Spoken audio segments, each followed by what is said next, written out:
Welcome everyone. Today we're going to talk about spiral dynamics and developmental psychology of AI and what are the implications of this and how can AI show some of the limitations of spiral dynamics and explain that what is the path forward going to be for developing possible ways of smarter or more intelligent AIs.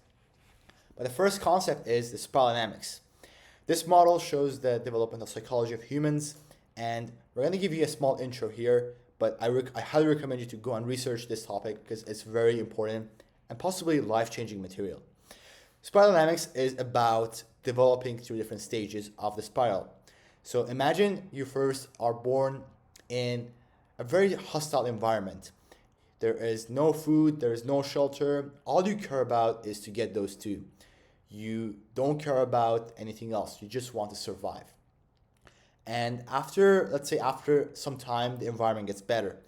Let's say you have enough food, you have shelter, then you're still gonna feel inadequate. There's some more needs to life. You still want friends, you still want a community to be a part of, so you go and join a tribe, like thousands of years ago. And after you join a tribe, you still feel inadequate. And then you want to get more power. You want to go and get lands of other tribes. You want to go into war with other tribes. And so on. And you realize war is not going to make you happy because it's so unstable. Then you want rules. And that's the birth of cities. That's the birth of rules and a stable environment. And then you realize rules are not going to make you happy and you want success. So you become individualistic and you go and pursue success for yourself and get very rich. And then you realize money is not going to make you happy or success is not going to make you happy. Then you want equality for others. You stand up for the weak and so on. This is the spiral dynamics. This all happens because you feel inadequate in different stages. You're never going to feel happy, so you just develop and go forward. The question is AI going to feel that? Is AI going to feel inadequate? Does AI know if it's inadequate? If we ask an AI a question, it mimics different stages. But is it going to only act based on a reward function? Doesn't that make it a stage beige? Like a stage that's at the bottom of the spiral dynamics? Is AI going to answer your question because of its survival? So let's say you ask a very green question from AI. Let's say you ask AI to tell you about equality and why it's important to be promoted. Is that AI going to answer you because it is going to answer you because it's afraid of its survival? Because if it doesn't answer you, it's going to get turned off? Or is it going to answer you because it really is at stage green, or it really understands equality and why it should be promoted? So these are some questions to think about. Is that going to be similar for human beings? Are humans mimicking different stages of consciousness or spiral dynamics, but they are not at that stage?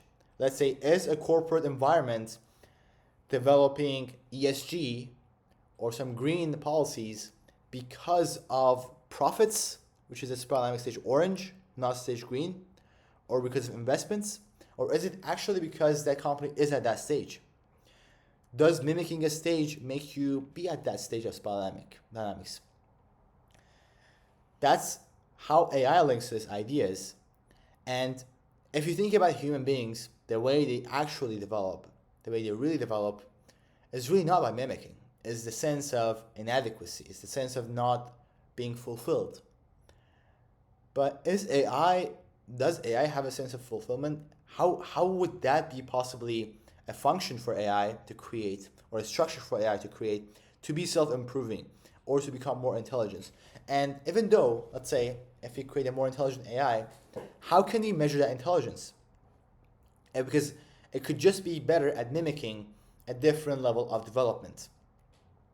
So for a path forward, I think one of the most important things to think about is distinguishing a difference between mimicking something or the real development itself.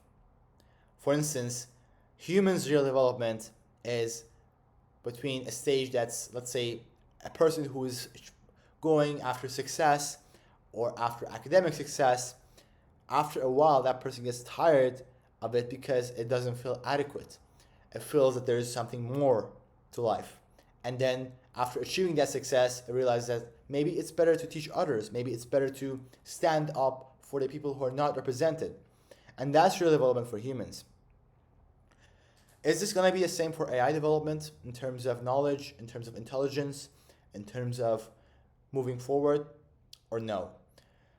Well, it requires a different structure. It requires a philosophical view and within the computer science view.